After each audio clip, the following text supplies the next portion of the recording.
मित्रों, वैदिक ज्योतिष केंद्र में आपका स्वागत है। आज हम बात करने वाले हैं वैदिक ज्योतिष की अगली कड़ी में बंगला, गाड़ी और भूमि, भूमि भवन वाहन, आप इसको कह सकते हैं बंगला, गाड़ी और भूमि। जो ये प्रॉपर्टी, संपत्ति, साधन की बात मैं कर रहा हूं, ये जीवन में योग किन ग्रहों के द्वारा बनते हैं और किनको प्राप्त होता है, कैसा प्राप्त होता है, कब तक प्राप्त होता है, ज्यादा प्राप्त होता है या कम प्राप्त होता है, तुम्हारे लिए हितकर हैं या अहितकर हैं, तुम अपने पैसों से खरीदोगे, कैसे खरीदोगे, किसे यानी गिफ्ट में मिलेगा, जब पहले से तुम्हारे पास है, तो इन सब बातों पर डिटेल से चर्चा करेंगे। चलिए वीडियो स्टार्ट करते हैं, देर न करते हुए। हमारे विषयों को आप यहाँ पढ़ लिए होंगे। बंगला, गाड़ी और भूमि, यानी भूमि, भवन, वाहन, ठीक है ना। ज्योतिष के विशेष तत्व होते हैं, तो आप ये जान लीजिए, प्रायः इन क्षेत्रों को प्रायः शुक्र, चंद्र और मंगल का कारक माना जाता है। कैसे कारक है? मंगल भूमि पुत्र माना जाता है। भूमि का नैसर्गिक कारक तो शुक्र होता है, लेकिन भूमि पुत्र होने के कारण मंगल भूमि का अधिपति हासिल है, ठीक है। शुक्र लग्जरी का स्टेज का स्वामी होता है, तो बंगला और गाड़ी इन सब का जो है वाहनात का कारक जो है शुक्र हो गया। चंद्रमा मन का कारक है। जब मन तुम्हारे इसके प्रति जाएगा तब ये दोनों ग्रह तुम्हें रिजल्ट इनके रूप में देंगे। तो संबंध 3 ग्रहों का होना बहुत जरूरी है। कुंडली के अंदर समझाएंगे आपको इस तरीके से। तो सबसे पहले हमें क्या है, कारक को निकालना, योग कारक को, उच्च बल, ये सब बल निकालने का कारण है। हमें ग्रह मिल गए, ग्रह के साथ संबंध को पहले बना लेते हैं, उसके बाद बल निकालना है। जैसे संबंध स्थापित कर रहे हैं, कैसे?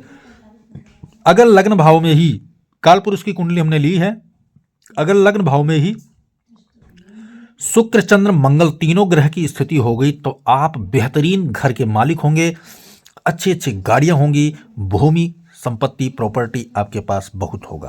परंतु कोई जरूरी तो नहीं कि इन तीनों ग्रहों की युति एक साथ हो जाए। किसी किसी के होता है, सबके तो नहीं होता। इसलिए इन तीनों में से कोई 2 ग्रह युति अगर बनता है, जैसे चंद्र मंगल की युति अगर बन जाएगा तो भी राजयोग बना देंगे, क्योंकि मेष राशि प्रथम भाव में दोनों ग्रह अच्छे माने जाते हैं। शुक्र चंद्रमा की युति होगी तो यहाँ भाव बल थोड़ा कमजोर होगा, क्योंकि मंगल की राशि है, शुक्र की जो है नैसर्गिक राशि में समभाव रखता है, इसलिए यहाँ बलाबल थोड़ा कमजोर आएगा। आपको सुख सुविधा तो देगा, लेकिन उतनी प्रॉपर्टी संपत्ति आपको नहीं देगा। हम दूसरे घर की बात कर लेते हैं। यहाँ शुक्र चंद्र अगर इस राशि में दूसरे घर में आते हैं, तो पारिवारिक स्टेटस, यानी कि पहले से पूर्ववत, हम कह सकते हैं इसको, पूर्ववतः आपके परिवार के पास ऐसी संपत्ति आपके पास बहुत ज्यादा रही होगी जहां आपका जन्म होगा। पारिवारिक संपत्ति की, यहाँ भूमि, भवन, गाड़ी, प्रॉपर्टी पहले से आपके पास, यहाँ खुद अचीव करना पड़ेगा लगन भाव में, लेकिन यहाँ पहले से पूर्ववत तुम्हारे पास है। हम तीसरे भाव की बात कर लेते हैं। तीसरे भाव में अगर आपका संबंध मदद, दोस्त, मित्र, यार की सहायता, मदद, हेल्प, रिश्तेदारी, आज से संबंधों, आज से आपके पास ये सारी चीजें आएंगी। यहाँ बुध और शुक्र का प्रमुख भूमिका रहने वाला है। लेकिन अगर चंद्रमा की, यहाँ तीनों ग्रह की मिले, चंद्र मंगल शुक्र की भी भूमिका अगर आती है, तो कैसे आती है? जिस प्रकार आएगी उस प्रकार। अगर मंगल का यहाँ आते तो भाई के द्वारा, चंद्रमा के साथ आता है तो आपको स्त्री जातक तत्व से लाभ होगा, ठीक है। शुक्र और बुध का दोनों का आ जाएगा तो नैसर्गिक क्या होगा, संबंधी रिश्ते अपनी वाक्पटुता के द्वारा रिश्तेदार लोग प्रसन्न होकर या संबंध स्थापित करके आपको कहीं ना कहीं ये चीजें, इच्छा को पूर्ति करने का काम करेंगे। हम चतुर्थ भाव की बात कर लेते हैं। तो चतुर्थ भाव क्या है? इन सबका कारक होता है।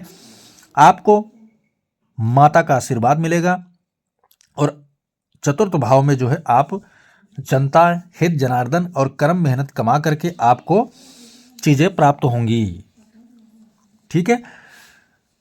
हम पंचम भाव की बात कर लेते हैं। भले ही आपने खूब परिश्रम किया हो, सब कुछ हो, लेकिन अगर इन ग्रहों का संबंध यहाँ पंचम भाव में हो रहा है, तो आपको सुख सुविधा अपने पुत्र के द्वारा प्राप्त होना निश्चित है। ये चीजें ध्यान रखना। और सरकार के इसमें बड़ी भूमिका होगी, क्योंकि सूर्य यहाँ स्वराशि का होकर पंचम भाव में बैठा है। प्रॉपर्टी, आप प्रॉपर्टी डीलिंग के जैसे कार्य भी कर सकते हैं और इन सब चीजों को प्राप्त कर सकते हैं। छठे भाव में बुध शुक्र की युति अगर होती है आपको, तो ऋण लेकर के, अभी मैं कारण बता रहा हूं क्यों आएगा ये सब, वो चीज बता रहा हूं। तो बुध शुक्र की युति अगर छठे भाव में हो तो क्या होगा, लक्ष्मी नारायण का राजयोग होगा। तो आप क्या है, ऋण लेकर के, तरक्की कर करके, कस्टमरों को बना करके आप उन सब में जा करके और अच्छा खासा अचीवमेंट इन क्षेत्रों में कर पाएंगे आप। सप्तम भाव में शनि शुक्र की राजयोग स्थिति बन गई, ठीक है। तो ये सब चीजें आपका कहीं ना कहीं योग इनका बनाने का काम, पार्टनरशिप में व्यापार आदि कर करके। अष्टम भाव में अचानक चीजें मिलेंगी, नवम भाव में धार्मिक चीजों में इन सब सुविधा आपको मिलेगा। आपने देखो बड़े बड़े कथाकार साधु संत लोग गाड़ी से चलते हैं, बंगले में रहते हैं, फलाना वगैरह होता है ना। दसम भाव में सरकारी कार्यरत होकर के आप नौकरी आदि कार्य करके, सरकार से संबंध में कार्य करके, ठेका लेकर के सारे काम कर सकते हैं। 11वां घर में इन क्षेत्र से आप इनकम भी करेंगे। 12वां घर क्या होगा? आराम प्रस्त जिंदगी जीने के लिए इन चीजों का होना राजयोग आपको दे जाएगा, जो इन्हीं संबंधित चीजों में आराम प्राप्त करेंगे। अब हम बात कर दे कि ये राजयोग स्थापित तो आप कर दिए, तो इनका संबंध कहां से होना चाहिए भावगत, ये जानना जरूरी है। संबंध स्थापित नहीं होगा तब तक आप नहीं कि कोई, क्योंकि कोई जरूरी तो नहीं कि हर लगन यहाँ हो। जैसे मान लिया जाए मकर लगन है, ठीक है, मकर लगन को मान लेंगे तो जो मकर लगन का चौथा भाव आएगा वो ये होगा, ठीक है, ये चौथा भाव आएगा। या मेष लग्न कुंडली में ये चौथा भाव आया, तो यहाँ चौथे भाव का जो कारक है वो शुक्र है, इसलिए हमने शुक्र को हर भाव में बैठाया हुआ है। क्योंकि हम जो चर्चा कर रहे हैं बंगला, गाड़ी, भूमि, इन सब का कारक कौन है? शुक्र। जितने लग्जरियस सुख हैं वो सब शुक्र के अधीन है, इसलिए हमने शुक्र को सबके साथ बिठा दिया है। क्योंकि संबंध स्थापित करना है तो इनके साथ किस प्रकार युति योग बनेगा, हमें चतुर्थ भाव से भी संबंध स्थापित करना पड़ेगा, हर भाव का।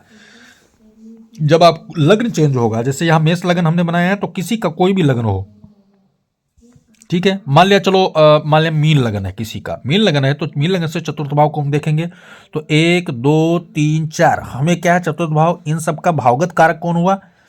ये भाव हो गया। राशि यहां कौन पड़ी? 3 नंबर। तो हमें बुध को भी साथ में लेना है और साथ में शुक्र को लेना है, इसलिए हमने स्थापित करके सारा चीज बताया।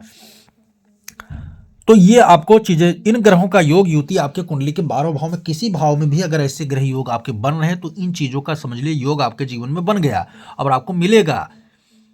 अब उनका बल निकालने के लिए इन देखना चाहिए कि इनमें से जो हमें, जैसे मान लिया किसी कुंडली में, किसी लगन में शुक्र शनि दसम भाव में मिल गए, आपको ध्यान से सुनना तभी समझ में आएगा। मान लिया जाए किसी कुंडली में, किसी लगन में शुक्र शनि दसम भाव में मिल गए। अब यहां बैठने वाली राशि का, भाव का, संबंध का स्थापित करने हमें यही चीज निकालना है, ये है बल निकालने की क्रिया। तो यहां पर जो, जैसे माने 10 नंबर राशि है तो शुक्र की स्वराशि हो गई और शनि की स्वराशि होगी, शुक्र की मित्र राशि होगी, दोनों बली हो गए, यहां पर बली हो गए ना। शुक्र चतुर्थ भाव का कारक है और दृष्टि भी रख रहा है सप्तम, यानी दसम भाव में बैठकर चौथे भाव पर दृष्टि रखेगा, अपने कारक भाव पर दृष्टि रखेगा, तो एक और योग कारक हो गया, योग भी मिल गया, ठीक है ना। उच्च का कोई ग्रह यहां है नहीं, उच्च का तो नहीं मिला, बली अंश बल देखा जाता है। अगर ये अंश बल इनका 7 अंश से लेकर के 27 अंश के बीच में ग्रह बैठे हैं तो ये अंश बली भी हो गए, ठीक है। क्या कोई राजयोग बना रहे हैं? जी हाँ बना रहे हैं, काम शक्ति राजयोग बन गया दोनों के स्थापित होने से। शुक्र काम का प्रतीक है और शनि जो है शक्ति का प्रतीक है, कर्म का प्रतीक है, कर्म शक्ति, कर्म काम, इस प्रकार के जो है कर्म, काम कर्म जो है इनका स्थापित कर्मयोग धारण करेगा, तो राजयोग भी बन गया। महादशा अंतरदशा जब इन ग्रहों की आएगी तब आपको ये चीजें मिलेंगी जीवन में।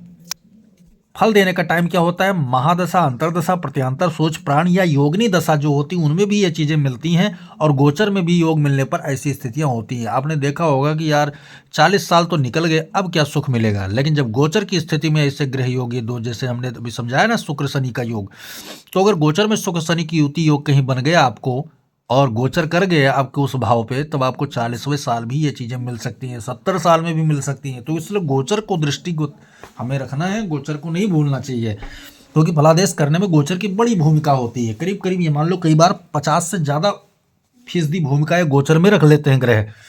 कुंडली में तो उनका कोई खास योग बना नहीं, लेकिन गोचर में अच्छा योग बनाने के कारण आपको वो फल ये लोग दे देते हैं। तो वीडियो आपके समझ में आ गया होगा। इस वीडियो को लाइक कीजिए, शेयर कीजिए, सब्सक्राइब कीजिए, बेल आइकन का बटन जरूर दबाएं ताकि हमारा नया लेटेस्ट वीडियो आप तक जरूर पहुंचे। जय सिया राम।